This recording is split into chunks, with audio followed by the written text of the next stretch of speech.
Si je pose une simple question, assez banale, quelle est la date d'obtention de l'indépendance du Cameroun? Ceux qui pensent détenir la réponse vont dire moi, oui, toi. Le Cameroun a été indépendant le 1er janvier 1960. Bravo! Ben non, réponse partiellement juste. Pourquoi? La réponse dans ce podcast. Deuxièmement, est-ce que tu t'es déjà posé la question de savoir pourquoi lors du partage du territoire camerounais en 1916, entre la France et l'Angleterre, l'Angleterre a pris les 1/5 du territoire et la France les 4/5. Est-ce que la France avait fait quelque chose d'extraordinaire afin de pouvoir bénéficier de ce partage déséquilibré? T'es-tu déjà posé cette question? Je pense que non. Tu auras la réponse dans ce podcast. Mais avant cela, balayons ensemble les différents statuts de l'histoire du Cameroun. C'est important d'abord que tu puisses les savoir. Il faut savoir que de 1884 à 1916, le Cameroun est ce qu'on appelle un protectorat allemand. De 1916 à 1919, le Cameroun est ce qu'on appelle un condominium franco-britannique. C'est un gros nom, mais qui est synonyme de sous-mandat et sous-tutelle. Un condominium, c'est juste un territoire qui est administré par 2 ou plusieurs États.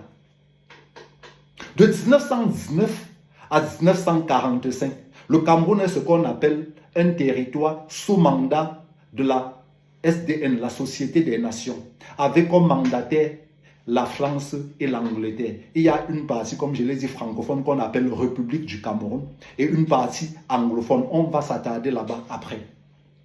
De 1945 à 1961, le Cameroun est ce qu'on appelle un territoire sous tutelle de l'ONU, l'Organisation des Nations Unies, avec comme tuteur ou pays administrateur la France et l'Angleterre. De 1961 à 1972, le Cameroun est ce qu'on appelle la République fédérale du Cameroun. De 1972 à 1984, le Cameroun est ce qu'on appelle République unie du Cameroun. Et de 1984 jusqu'à ce jour, le Cameroun est ce qu'on appelle République du Cameroun. C'est-à-dire le nom que portait le Cameroun francophone avant la réunification avec le Cameroun anglophone. Est-ce que vous voyez où est-ce que je vais en venir? Une première marginalisation de nos frères anglophones. Attachez vos ceintures de sécurité. Le décollage est immédiat. Maintenant que j'ai planté le décor en donnant ces différents statuts, entrons dans le vif du sujet. Comme je l'ai dit, le 1er janvier 1960, le Cameroun francophone, c'est-à-dire la République du Cameroun, il faut bien faire le distinguo, obtient son indépendance.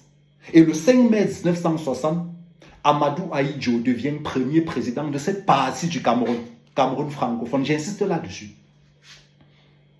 De l'autre côté, dans la partie anglophone, que se passe-t-il?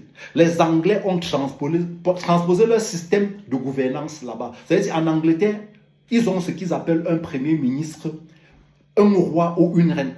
Donc c'est-à-dire quoi? Il y a un certain John Gufoncha qui depuis le 1er février 1959 a été élu et intronisé, je parle bien d'introniser, premier ministre de cette partie-là. C'est important. Alors, comme je l'ai dit, lors du partage du Cameroun en 1916, l'Angleterre a pris les 1/5 du Cameroun et la France les 4/5. Alors, dès lors, une question doit tarauder vos esprits. Mais pourquoi donc cela?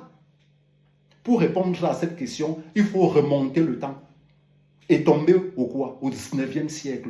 Car, rappelez-vous, le King Bell et le King Akwa, c'est-à-dire les King Sawa, avaient déjà adressé plusieurs correspondances aux autorités anglaises à Londres afin que le Cameroun devienne un protectorat anglais ou britannique.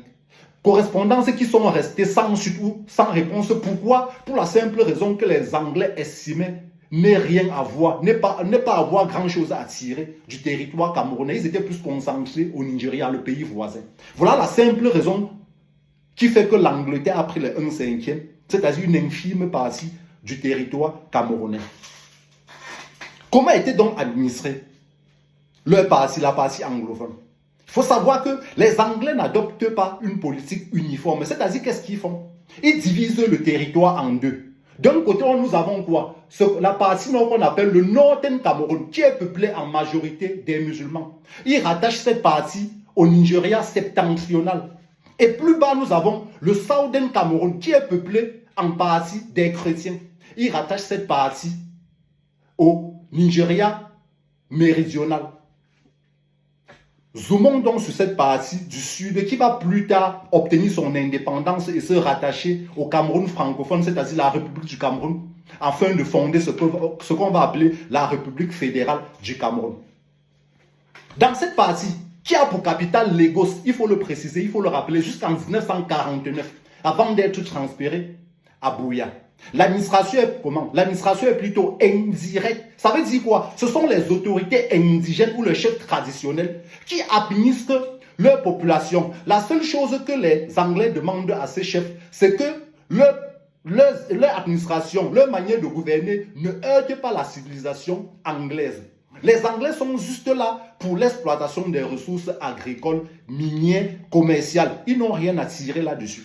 Il n'y a aucune infrastructure. Pour preuve, les enfants de cette partie qui finissent les études primaires pour poursuivre les études secondaires sont obligés d'aller au Nigeria voisin, notamment au King College à Lagos, pour pouvoir continuer leurs études parce qu'il y a un manque criard d'infrastructures. C'est la raison pour laquelle, dès le 27 mars 1940, il y a un mouvement qu'on a appelé la Cameroon Youth League, CYL, qui voit le jour afin de pouvoir mettre la pression sur les autorités anglaises. Le 1er janvier 1960, la partie, comme je l'ai dit, francophone du pays, obtient son indépendance. Cette partie anglophone est déjà instable. Il faut quoi? Il faut vite trouver une solution qui arrange tout le monde. C'est comme cela que ce mouvement voit le jour dans cette partie. Il y a ceux qui veulent une autonomie complète dans la fédération du Nigeria, avec à leur tête un certain Ndélé. En deux, il y a les sécessionnistes, ceux qui veulent une scission complète avec la fédération du Nigeria. En trois, il y a ceux qui veulent la réunification avec le Cameroun francophone. Et en cinq, il y a un mouvement plus modéré, qu'on a appelé les Fonchariens, qui ne veulent ni réunification avec le Cameroun, ni intégration dans la fédération du Nigeria. C'est ce dernier mouvement qui va prendre le dessus, avec à sa tête John Goufoncha. Et d'ailleurs, il y a un parti politique qui va naître là-bas, le Cameroun National Democratic Party, qui voit le jour. Le 11 février 1961, un référendum d'autodétermination dans cette partie est mis en place. La partie nord, le Northern Cameroun, choisit de partir au Nigeria et le Southern Cameroun décide d'obtenir son indépendance. L'indépendance de la partie anglophone, c'est le 11 février 1961.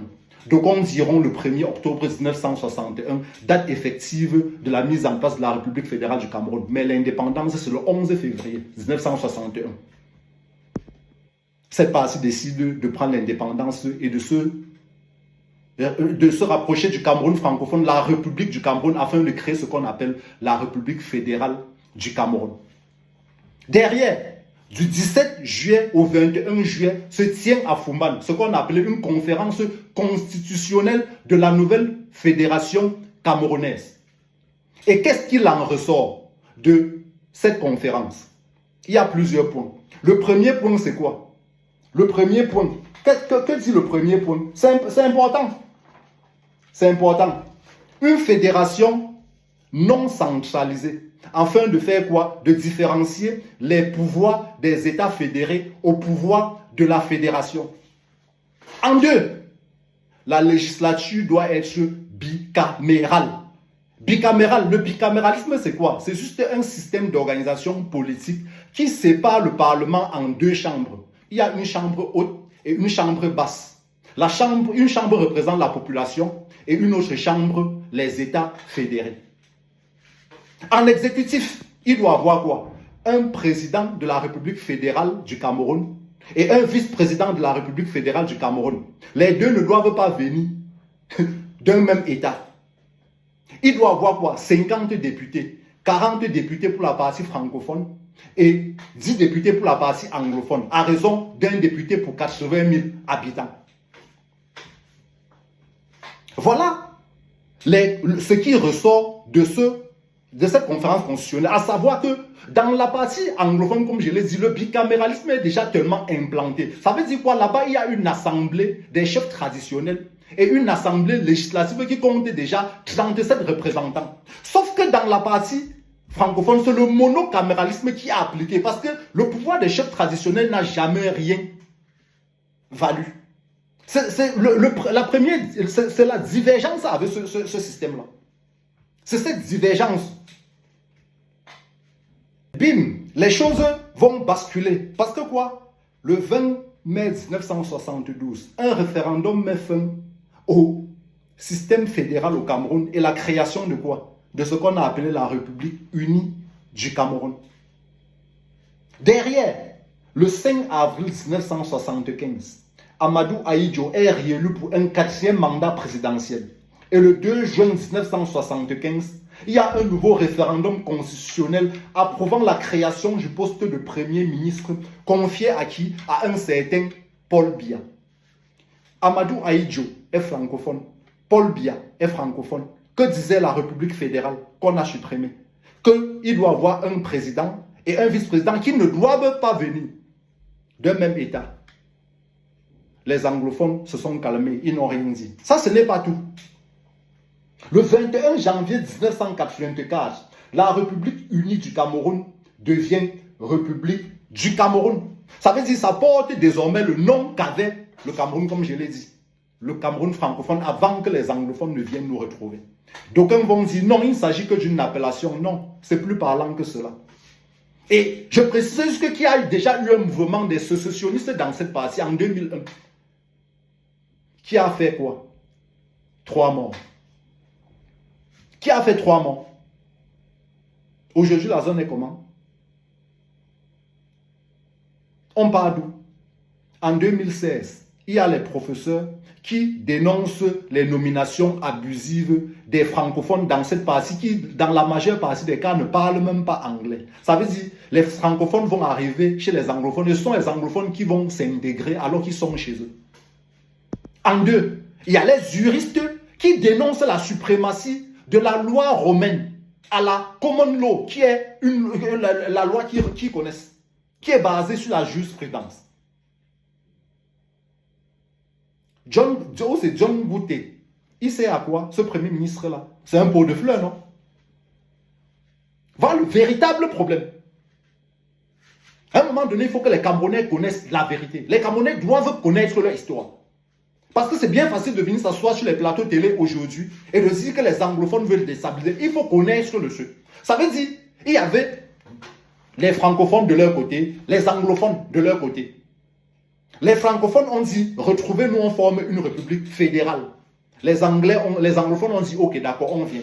Le Cameroun est la république fédérale du Cameroun. Après, on décide d'enlever république fédérale. On dit république unie du Cameroun maintenant. Les anglophones disent, ok, on a compris. Ensuite, ça devient quoi?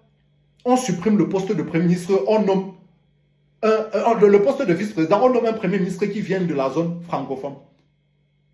Les anglophones ont dit, on a compris. Ensuite, on ramène le nom du Cameroun au nom que portait la zone francophone avant que les anglophones n'arrivent. Vous faites comment? Prenez un exemple. Tu as ton voisin qui dit non, bon, gars, ton nom est très beau et mon nom est très beau. Si on mélange nos deux noms, on peut devenir très fort quand on cherche le travail. Vous mélangez vos deux noms et derrière, tu te rends compte que non, il est passé modifier le nom, il a supprimé ton nom et il n'a gardé que son nom avant que tu n'arrives. Ou bien qu'il te dit, viens, on se met ensemble, on crée un nouveau nom pour être plus fort. Tu dis, ok, d'accord. Il crée et un mois après, tu te rends compte qu'il a changé de nom et il a repris le nom qu'il avait avant que tu n'arrives et sans pour autant te dissocier. Tu vas l'accepter? Tu ne vas pas l'accepter. À un moment donné, il faut qu'on se dise les vérités. Il faut qu'on se dise les vérités. Le Camerounais doit connaître la réalité. Ça veut dire, au jour d'aujourd'hui, il ne doit pas avoir la fête du 20 mai. Non. Il ne doit pas avoir la fête du 20 mai. Pourquoi est-ce qu'on ne fête pas la date du 11 février? Date de l'indépendance de la partie anglophone. Qui était au courant? Qui était au courant? Soyons justes envers nous-mêmes. Soyons justes.